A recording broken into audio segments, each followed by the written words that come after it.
Hi, everyone. Welcome. Happy Pride Month. Thank you so much for joining our Pride 365 event with New Belgium Brewing Company. We hope the sun is shining brightly wherever you are and that your pride and brand pride remains strong. We hope this program provides you some inspiration and education. Thanks for being here.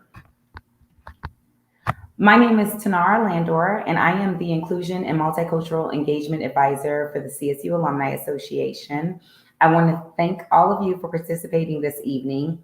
This alumni event and Alumni Night and event is part of our Rams for Diversity programming that we launched this year.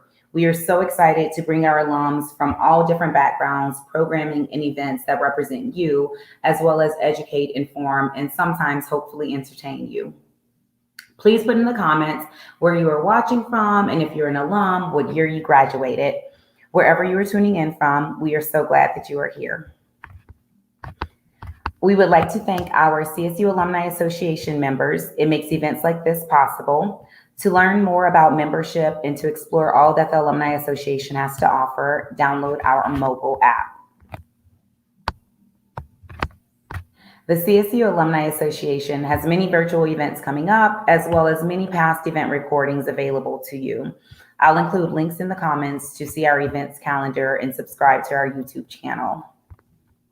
In just a moment, I will put in the comments my colleague Dakota's contact information if you have any trouble with technology. We will be sending out the recording of this webinar and some additional resources in the next week, so be on the lookout for that. Later on in the event, I will be putting a survey link in the chat. If you could please take a moment to fill that out, we would greatly appreciate your feedback. And now I am excited to introduce you to tonight's guest speaker, Patrice Palmer, Diversity, Equity, and Inclusion Specialist from New Belgium Brewing Company. Hi, Patrice. Hey, how is everyone today? Well, thank you so much for the invitation. Thank you so much for the opportunity to speak to you today. Welcome again, alumni of Colorado State University. My name again is Patrice Palmer. I use the pronouns they, them, theirs exclusively, and I have the pleasure of being the Diversity, Equity, and Inclusion Specialist for New Belgium Brewing Company, located here in Fort Collins, Colorado.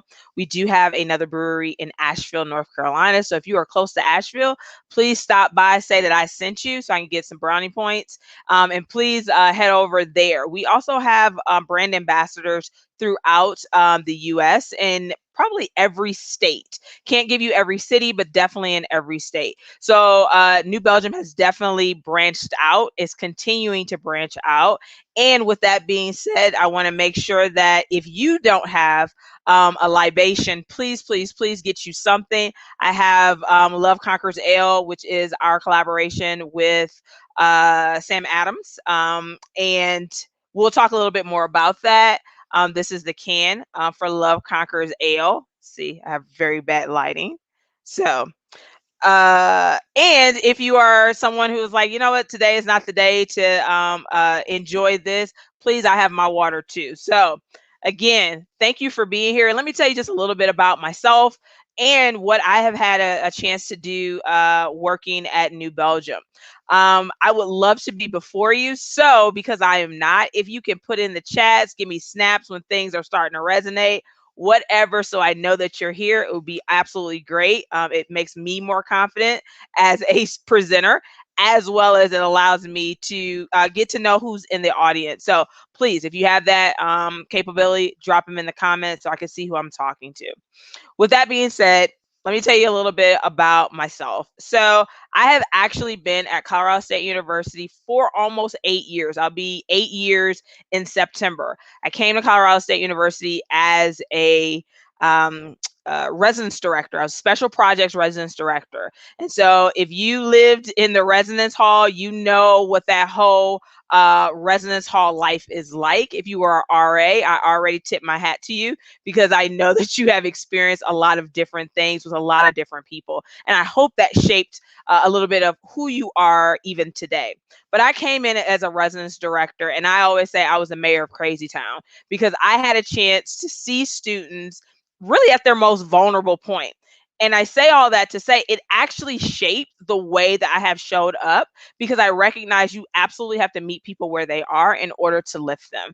And so, kind of fast forwarding that and being a part of the College of Business at Colorado State University, I got a chance again to understand the business side of the house. Why do we do the things that we do? How our curriculum works? How DEI is embedded? And I really got a chance to not only work with students at this point, but also work with faculty and staff around how to make classrooms inclusive. That opportunity actually lifted me to New Belgium. New Belgium's job as a diversity, equity, and inclusion specialist was a brand new undertaking. One of the things I like to say is that I don't live in best practice. The reason why is because one, best practice means that it's in the past. And two, if it actually worked, we wouldn't be here now. So I don't like to really utilize best practice. I do, however, use common practices and promising practices. So common practices are things that we utilize all the time. Some of our theories, how we manage, organizational structure, all those things are common. Everybody uses them to some extent or another. Promising practices are these things that are outside the box. My job creation was completely outside the box. It was the first time a corporate organization partnered with a Research One institution, particularly a College of Business, to create a position that had joint rigor, academic rigor, and corporate need.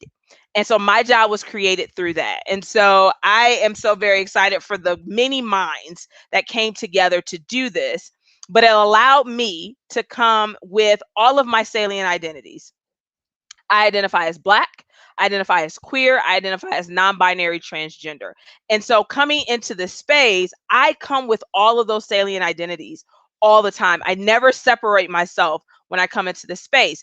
And so being able to take on an undertaking such as that, to have people of all different ethnicities and walks of life to be able to partake in that libation known as craft beer.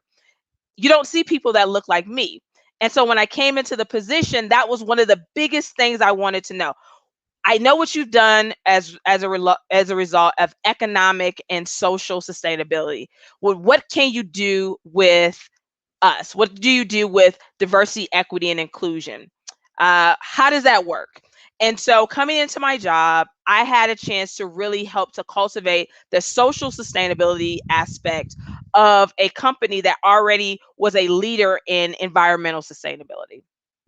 And so, with the creation of my job, I have a split appointment. That appointment has me part time as the director of social and cultural inclusion for the College of Business. Again, another inaugural role, again, another new type of role that really is outside the box. And when I say outside the box, it's because it does not stick to some of those common practices that we know when it relates to diversity, equity, and inclusion. I get a chance to work with students, staff, and faculty at a much higher level than some other administrators get to do. And so, because of that, we really concentrate on inclusion. And I really, really try to have my office look at what are we doing to be the most inclusive in our college, and therefore how does that show up for us in our everyday? How does that show up for us in the workspace? And so at New Belgium, I have the exact same way of thinking. How do I create a space that is as inclusive as it can possibly be, especially knowing that craft beer doesn't always look like me in its marketing, in its advertising, even in its product design and naming?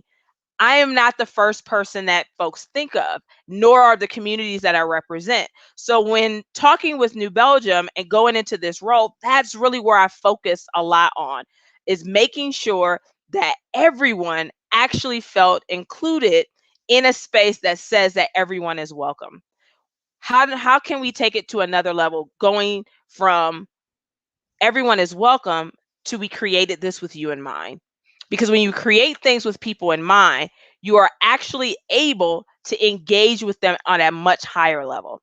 So some of the things that I've had a chance to do with New Belgium in that regard. So one of those things was probably my first couple of days being there. I got a chance to put into my signature my pronouns.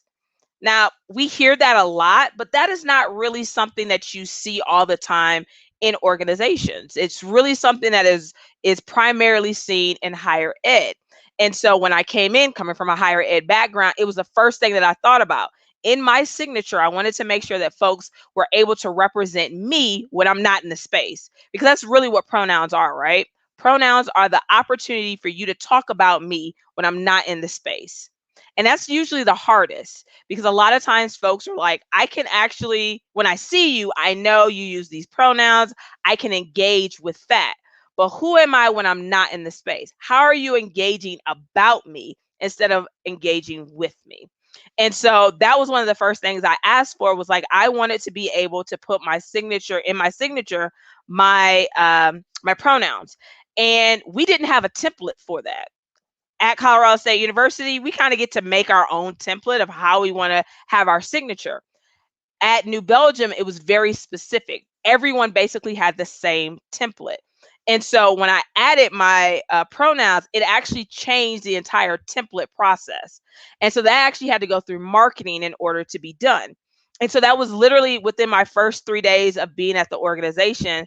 Marcom, which was the advertising folks that we use, were able to come together and create a signature that everyone could use, that actually had anyone's pronouns that they wanted to add, and it also gave you a link to why we use pronouns. By the end of the week, we already had vendors asking questions. We had suppliers and other merchants saying, why are you using these pronouns? So we also had to make sure that now that we have these pronouns that are added to our signature line, what am I now able to do to get folks to think about pronouns differently? And so within my first 30 days, that was a big part of my job, just getting folks to understand pronouns and being confident enough to be able to tell that story when I was not in the room. Be able to tell that story to new vendors, to new suppliers, to new income streams that we were getting in. And so, with that, it really built on, how do we show up in our community if we recognize now that pronouns were something that we really weren't talking about. I was able to work with my CSR team, which is our corporate social responsibility team, to really do an audit of our entire organization and see where we had gaps. And so that is something that I was very excited to do, because finding gaps are really about dismantling systemic oppression that we don't know that's there. A lot of times folks say, oh, we need to fix these things. I don't want to fix things. The reason why I don't want to fix it is because when you fix something, it enables it to run exactly the way that it was running before. I don't want oppression to continue to run the way that it's been running before. So what I need to be able to do is to locate it, identify where the gap is, and then close the gap by dismantling what those oppressive systems were in order to create a new product. And that's literally what we did with every ecosystem that shows up within New Belgium. And we're not done yet. We were able to recognize a lot about our LGBTQ community within the brewery that I don't think we really took into account until you had someone like me who identifies as LGBTQ to say, hey, what about these things within our community? And so with that, we were able to begin really searching for, how are we as inclusive as we want to be? We know what we want to do, but how are we actually exhibiting that in the ways that are going to actually be equitable? So a fun thing that we had a chance to do was we reached out to the Human Rights Campaign for their Corporate Equality Index. The Corporate Equality Index is an index that is a gauge for all LGBTQ workplace measurements. Is this a place that people who identify as LGBTQ can not just live in, not just survive, but actually thrive in? So being able to reach out to HRC and say, we want to measure ourselves because we think we're doing it, but we want to make sure that we're actually doing what we say we want to do. So that took about 3 to 4 months of going through meticulously checking to see, are we a workspace that is inclusive of LGBTQ folks, not just in words, but really in action. I'm proud to say that we received a 100 out of 100 score. And again, that was not because I got here and started asking questions. What it was a culmination of the work that New Belgium had already started, but had not truly measured in a way that was able to give it back to our community to say, hey, you know what? We actually are an inclusive space for everyone as it relates to LGBTQ folks. And so being able to look at the great work that we have done now on June 30th, it will make 30 years of giving world-class beer. We will be able to now say that we have actually been giving our space a inclusive lens to LGBTQ folks since the early 90s. And we can actually trace that back. And so again, that allows for us to be truly inclusive and to hold ourselves accountable to our community, because being a part of that equality index allows us to constantly be measured. We have to continuously renew every year, and we have to see, are we continuing to push the norm? Are we just making it, or are we exceeding our own expectation? Not just in what our metrics are saying, but also in our representation. Are we seeing more people who identify as LGBTQ not only come into the organization, but move up within the organization? And so I'm extremely excited that I had a chance to do that. And with that, able to reach out to other organizations such as Sam Adams, and coming together in this collaborative beer to really give back to the community.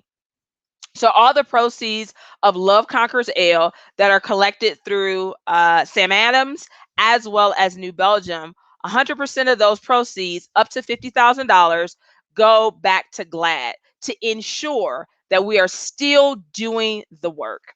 We also have added ourselves to the Business Equality Act. The Business Equality Act is the way that businesses are able to track as well as to advocate for LGBTQ inclusion in the workspace. Because as you know, we don't have a clearly defined federal guideline as to how you are able to not only attract, um, maintain, and retain, but also to promote LGBTQ talent. Because we're not protected, we're not still a completely protected class. And so businesses have joined together, and I believe there's over 300. Actually, I'm sorry, there's 451 companies that are part of the HRC's Business Coalition for the Equality Act. And with that, we are now operating in all 50 states. And that, again, is combining a $7.1 trillion revenue of businesses. So as a business leader, we are not only speaking with it within our organizations, but we're also matching our money. We are saying this is what we want from our federal government. And our federal government is realizing that we add a lot to the economy. So they really need to start listening to why this is such an important thing to do. And so again, I'm so very glad to be able to be out at my workspace. It's not something that's easy. It's not something that everyone has the opportunity to do. But what we are seeing with companies such as New Belgium is this risk, the risk of ensuring inclusion, allowing people to show up as who they are authentically, to be able to speak their truth, to be able to operate in a way that is affirming to them. That is what I want out of any organization. And I have the privilege and the honor to do that in both of the spaces that I work in. And I continue to challenge folks to not be content with just being okay in your sphere of influence. What are you doing to ensure that everybody has the exact same access that you do? And so that is where my fight continues. And I have the great pleasure of having organizations like New Belgium to be able to back it with their own weight as a business to say, we stand with LGBTQ folks. At no point will I romanticize this. At no point will I say we have done everything that we needed to do, as well as we are hitting every benchmark, tens across the board. Absolutely not. We are a work in progress, but we're in progress. That means we're moving. And so we ask organizations, we ask our community members, hold us accountable to what we say that we want to do. And that is to create an inclusive space for all folks to be able to work, as well as to give you world class beer. I want to make sure that I'm also touching on a couple of other things. So you may see my eyes glance over because I have notes. But I wanted to make sure that I talked a little bit about our social sustainability efforts. So as you may know, New Belgium is a leader in social sustainability, and we have been a leader for many, many years, not only as a small business, but as a medium-sized business now as we become acquired. So what we can absolutely say, as the fourth largest craft brewery in the US, we have brought wind power to the brewery, and we have committed to full carbon neutrality by 2030. As of right now, Fat Tire, which is our flagship beer, is marketed as America's first carbon neutral beer, meaning that our offset when measuring our carbon footprint is as low as we possibly can get it in order to still make a product that is accessible as well as attainable to a wide demographic. So we're not pushing up our costs in order to meet our neutrality and carbon footprint metric. We are keeping our prices basically at the same while ensuring that we are still minimizing our carbon footprint. So for that, again, I am extremely excited because that's not what other companies are doing. That's not what most people are doing. Most organizations are doing. What they're trying to do is to match it, but unfortunately, it's becoming that access point is not being able to do that for many communities. And so our commitment is being able to do that across the board with all of our products so that we are absolutely a carbon neutral organization. We are making sure that businesses such as ours who absolutely increase the carbon footprint every time we go to production. We're trying to minimize that because we recognize the toll it's not only taking on our communities, but also what it is taking on our environment. And so, again, that is something that I want to make sure I'm bringing into the space as well. As a social responsibility, we recognize that sustainability is a big part of that, and you cannot have a great product that has a small carbon footprint if you don't also recognize the communities to which we also are engaging in. And so that's another part of why social sustainability is so big. Environmental is huge, climate is huge, but we cannot forget the people that also are affected and affected by what we do. And so that's another big part of my job is community access, community information. I work with our community manager very closely to look at our philanthropic as well as how our footprint looks in our own backyard. What are the communities that have been disrupted because of who we are? What are we doing to ensure that that's something that we're also taking account of? Because again, we recognize that we're a role model for a lot of different organizations. We recognize that there are a lot of smaller breweries that are popping up everywhere that are looking at us as a staple.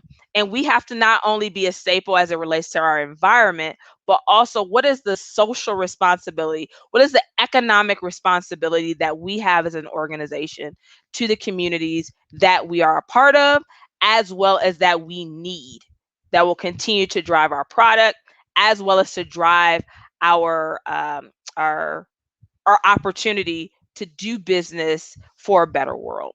So, with that, I want to ask the moderator to come back on as I take a sip of my Love Conquers Ale by New Belgium and Sab Adams. Thank you so much, Patrice. You know, I can always listen to you talk about all of these things. Thank you, thank you, thank you. I think one of the questions I would like to know is like, what's your favorite thing about this position? Because this is such a unique position. So, what intrigues you the most about it? Absolutely. I think what intrigues me the most is it's so out of the box. It's not a position that I go to every day with a very repetitive set of tasks that I have to do. I get a chance to meet people. That's a big part of my job. Is just talking to people about what are their needs, how do we accommodate them in some way, and how are we being expansive. I think sometimes when we talk about inclusion, folks take it as an exclusion. Obviously, you're only talking to this group and therefore you're not talking to me. So one of the big parts of my jobs again is being expansive. How am I making sure that I'm not excluding folks, but also when folks are missing from the table altogether, how am I making sure that I stop the conversation and go get the folks that are also missing? Because I think again, sometimes we forget about that. And we know that when we think about First Nations folks, tribal communities, they're not always at the table. And so those are a community within Colorado that we have to be very aware of, as well as how are we being understanding and accommodating some of the things that we ourselves have done to continue to disrupt that community. What can we do differently? So that's one of the big things that I love about my job is that it is not repetitive. Almost every day I'm gonna have a totally different thing to do. And then most importantly, I get a chance to be as expansive and as inclusive as I possibly can.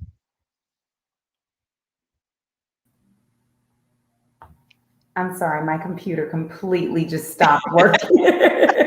You're back. I see you. I'm so sorry. I was like, this is giving me a panic attack right now. No, no, no. This is technology. This has been our world for like 14 months. Please give yourself grace. Okay, and also, can you speak a little bit more? I remember when we talked a couple of months ago when you were talking about like being so inclusive at a brewery. Like, what does that mean to you? Like, if you're like, this needs to be an inclusive environment. Like, what is that? How can breweries make their brewery more inclusive to other folks? Absolutely. It can be as simple as making sure that the playlist is as inclusive as you possibly can. I remember coming into one of my first taste rooms and I was just like, this isn't for me. It was punk rock, it was heavy metal, it was country, and I love all of those genres, but that was it. Those were the only three. I didn't hear music that was representative of my community at all. And I was just like, wow, I don't think this is where I need to be. And it was something as simple as a change in the playlist. And so when I started working at New Belgium, I didn't go to the taste room. And the reason for that is because I was just like, this is my job. I get it. I'm supposed to be, being inclusive as I possibly can, but I have other things I need to deal with. And so I'm not thinking about the actual taste room right now. And so I ended up having to go downstairs for a meeting, and somebody had the shuffle on. And Whitney Houston's I Want to Dance with Somebody came on. And for the first time, I'm sitting here and I'm watching what I would characterize as people who, this is not your music, this is not your genre, singing hard. Like they were in it, right? Yeah. And I said, that's what we need. That is inclusive. Just that change. It changed the way that I absolutely saw the taste room. And it absolutely changed the way that I felt that I could show up, because it felt like it was also a part of me. This was also me. This was also my lived experience being brought in. And guess what? My lived experience was intersecting with other people's lived experiences in ways I didn't even know. I didn't think, what I would consider a burly, bearded man with a beer in his hand and wearing more flannel than he probably needed to wear would be going as hard as he was going with I Want to Dance with Somebody. Because I'm like, I know that. I know that karaoke feel. I know when I hear this song, what it invokes in me. And it's invoking that in you. I really want to talk to you now. Like, where did you hear that? Like, let's talk about that. But opened up a door. And I felt like at that moment, that's where we need to be thinking about inclusion. That's how we need to be expansive. Something as simple as a shuffle on our playlist. And Yeah. then going further from that, recognizing I'm a non-binary transgender person. I normally use restrooms that are gender inclusive. Our taste room does not have a gender inclusive restroom. And I remember saying that, and they were like, yes, we do. And I was like, no, on the other side of the house you do. In the employee space you do, but not in our taste room. And Mm, it was the first time that folks actually thought about, wow, I don't think we realized it, because those who identify as wanting to utilize a gender inclusive restroom, they would go. So we just didn't talk about it. But no one talked about, if I brought my friends here who identify maybe similar as I do, they can't use the restroom. What does that mean? What are mm, we telling them without ever telling them that they're not invited? We're saying, hey, drink only enough that you are not going to be forced to have to relieve yourself. yeah. And so with that, that was a conversation that went from our taste room to operations to our construction. And as we're talking about expanding, that now is on the table when it was not on the table before, because it wasn't anyone's lived experience. And so we also see how important it is to bring in those other perspectives, because it was not on the plans, because no one needed it in the room who was making those decisions. Yeah. Ah, that's so important. It's like when you say, when you're talking to people and you're like, who's missing from this conversation? You're making all of these decisions, but you're like, Mhm. who's missing? Whose input do we need? And that's so important. And I think since it is Pride Month, I've just been seeing this a lot because everything is rainbow this and rainbow that. And I love a good rainbow. I love it. I love it. I have all the rainbow things. However, what I have noticed, just like I'm sure the rest of the community has noticed, especially this year, it's like more and more corporations are jumping on this like Pride Dollars train, where it's like slap a rainbow on the logo and like, yep, we're LGBTQ plus friendly. Like, what do you think that? What are some meaningful ways that companies and individuals can actually implement change or get involved to show support, so it's not just like, oh, let's make money or let's show, a rainbow flag and we're allies? Absolutely.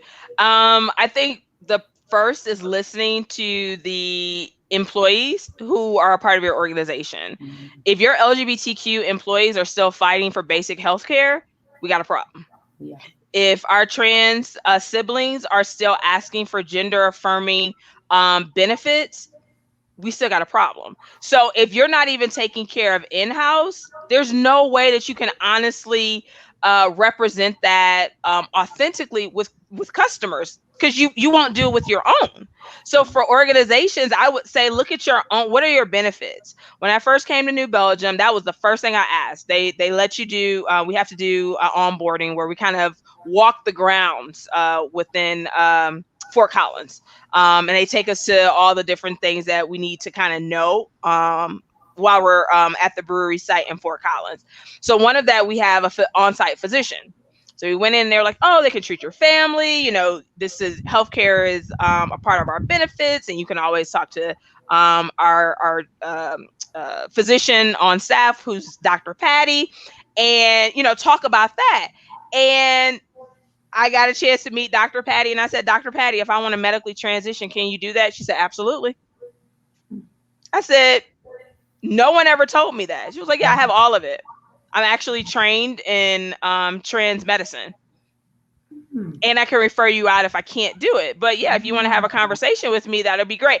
And I said, that ain't on nobody's website. I didn't see that in none of the brochures, nothing. And she was like, actually, you're the first person that ever asked me. Mhm. No one has ever asked me. And so as I got to know Dr. Patty even more, I recognized that Dr. Patty is also a part of the LGBTQ community, and her wife is a part of New Belgium as well. And I'm like, why are we not talking about this more? But I feel like there are so many organizations who are afraid of cancel culture that they don't want to showcase what they've been doing, Mhm. because they don't want it to come off as pandering. They don't want it to come off as inauthentic. So they don't say anything. And for me, I'm like, when you don't say anything, you're missing so many people, because I would have looked at this organization much differently if I would have known that. I would have recognized that, oh, you slapping a rainbow on something is something you've been doing for the last 30 years. This is not new to you. And so what I would say for organizations is, who are you going to be on August 1st? Are you going to be just as connected to my community on August 1st as you were on June 1st? Are you going to continue to allow the people who are a part of the organization an opportunity to thrive and not just survive the climate of your organization? Who are your leaders? Are your leaders people who identify as LGBTQ? Because if I'm just in survival mode, I can't dream, and therefore I can't give you anything new and innovative because I'm just trying to make it. So if you really want to see what queer folks can do, allow us to have the freedom to thrive in the organization. And so when I see that, that's when I start saying, oh, that organization, yes, I see it. It's not just slapping on a rainbow. It's not just rainbow capitalism. It's not just, I think somebody used the term gay rapping or something I've heard recently. And I was like, I'm going to use that. But like, it's not that. It's a real effort. The same way that you wouldn't stop promoting and elevating women in your organization, you shouldn't stop elevating and promoting LGBTQ folks either. Absolutely, absolutely. And Patrice, you always have so much going on, so much. So I know New Belgium does not want to leave you. I mean, want you to leave them. However, if you could think about like what would your since this is this new position that was created and it's so interesting, what would be your legacy or mark on this position? Legacy or mark on this position, the need for the position not to exist, that it would be so interwoven into the organization that you do not need a person to make sure it happens or to measure it. It would be a part of everyone's job description to be able to do what I'm doing on a regular basis. So I honestly work to put myself out of a job. And it's because I have other talents that I would love to be able to really utilize, but this is also something that needs to be done. And so I put all of my energy and my time into doing this in order for hopefully the person who comes behind me not to have to do this. To be able to say, hey, I come in as queer and I have all these other different things that I'm able to bring to the space, and they're honored, they're supported, and they're held sacred in the space, and not just for a gimmick. Or not just to slap on a new poster. It's something that is absolutely pivotal to the organization. And so that would hope to be my legacy even now. If something happens and I decide to leave New Belgium tomorrow, I hope that New Belgium has already they're already in a place where this is more interwoven into more aspects. Just not my position, not just my team, corporate social responsibility, but the CFO should be talking about this. Packaging needs to be talking about this. Vendors and suppliers need to be talking like this. All of those things need to be so interwoven that, again, it doesn't necessarily need a person to be able to oversee it. Yeah, I feel that. Okay. And is there anything, before we wrap up, is there anything else you want to share about what you're doing? If folks are interested in learning more about you because you're so freaking interesting, is there anything you want to share about yourself or New Belgium? Yeah, I absolutely say follow me on LinkedIn. I'm normally disrupting something on LinkedIn, saying something about something. As well as I hope that folks are also looking at this intersectionally. It's not, I think when we are still talking about LGBTQ, there's dots there and it becomes a whole separate community. Recognize that we all have different needs. There are different goals that each community is really looking for. But LGBTQ folks are literally one of the most diverse communities on earth. We cross race, ethnicity, religion, creed, gender expression, orientation. There's so many things that make us up. And I hope that as we continue to do this work, that we recognize as queer folks that we are a community that can absolutely model what a society should look like. And that's by connecting with each other. That's by uplifting each other. That's by calling out some of our own supremic ideology that we have also digested because we're a part of American society. We also can continue to ensure that the next generation that comes behind us are not having to endure some of the same things that we had to endure. I know coming out for me at work was hard. It was just as hard as coming out to my parents because I didn't know if I would be able to have a job to take care of myself. I didn't know if who I am and my family would be represented and respected in the same ways that others would be respected and represented. And so coming out for me was just as anxiety inducing because it's almost like double dutch where you're like trying to figure out like, do I tell you now who I am? And if I don't tell you who I am, does that mean I'm hiding it? Does it, what does that mean about me if I decide not to share this sacredness with you? What does that mean for me? And so I want us to remember that when we are in our workspaces and we are being visible, there's somebody who's there who cannot be for various reasons. And we still need to be respectful and reflective of that as well, and to truly remember what that means. Because right now, pride is everybody's into pride right now. It doesn't matter if you're straight. There's more straight people that's going to pride than anybody now. And I'm like, wow, there was a time you would not be caught here, but all right, it's so inviting. It's interesting. It's like I'm now confused. I don't know who I can talk to. But like, I think sometimes we forget that there are so many people who cannot be out. And I think we truly forget that. And I know, I make an I statement with that. I know I forget that because I'm so used to it. Yeah. And so I'm like, yeah, of course my wife is going to be here. Of course, I'm so into that. But when I have conversations with folks and they're like, thank you for being visible. And I'm like, ain't everybody visible? Right. Isn't this something that everybody is doing? They're like, no, because I can't be. So this is, when I see you, I know what I can aspire to. I know what it could feel like on the other side. And so I think it's sometimes remembering that as a part of our journey as well, that our journey also is included of so many who are not as free as we are, who are not as out and open as we are, who are still coming to terms with their own understanding of self. Yes. Because that sometimes is also like, I'm pretty sure I spent more years just trying to figure out, is this true?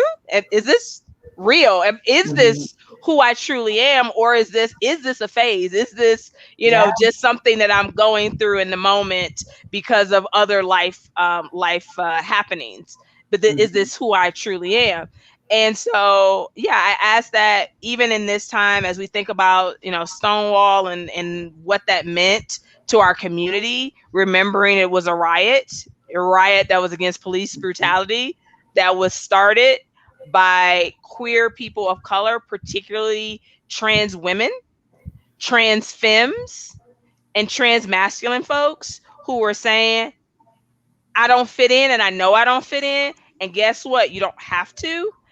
As we remember their sacrifices, we also remember it's also our job and our duty to continue to work. They didn't die for us just to go to Pride and be able to take all the pictures and be able to go to Macy's and get that whole little Kenneth Cole outfit on the mannequin. That is the queerest thing I've ever seen. I'm like, I want it all. I want all of this. I don't know where we're at. Did you see my Coach rainbow jacket? Is that what you're talking about? But why did my wife say, I guess we got to get some Coach? I do not. I will buy it. It's cute. But no, I was not thinking about that in the moment. But like, it's not just that. There was suffering, there was oppression, there's still oppression, there's still suffering. So I want us, as we're doing this, and we've been given this privilege of education and access, that we don't forget our siblings who cannot, and the very fight that we are still in. 164 bills that are still out against trans folks. Particularly our trans children And the reason for that is because adults really are at the point where we don't care. You can't do anything to me. So if you can't do anything to us as adults, where do you go? You go to the kids. And that's what they're doing. But they need to be able to see us. They need to be able to know that who we are allows us to grow into more than possibly you even imagine. I could never imagine when I was coming out the professional world of being LGBTQ. I Yeah. didn't think we existed. And the Mhm. more I saw it, the more I wanted to strive to do more and do better because I saw role models. So yeah, I think that's one thing that I hope to leave all of you with is the fight isn't over. Pride is great, is an absolute time for us to celebrate so many of our milestones, but it also is a time for us never to forget how many we've lost along the way and those who still can't celebrate in the same ways that we can today. Absolutely. Well said. Well said. Thank you so much. Thank you. Thank you. Thank you. I so appreciate it. Thank you all for joining us this evening and spending a little bit of time with us. If you have a moment to fill out the post event survey, your feedback will be greatly appreciated. It's linked in the comments. Patrice, thank you. You're amazing. Absolutely. Everyone, y'all have a great evening. Enjoy the rest of Pride Month. Stay Happy safe, Pride. stay stalwart. Go Rams. Yes, yes.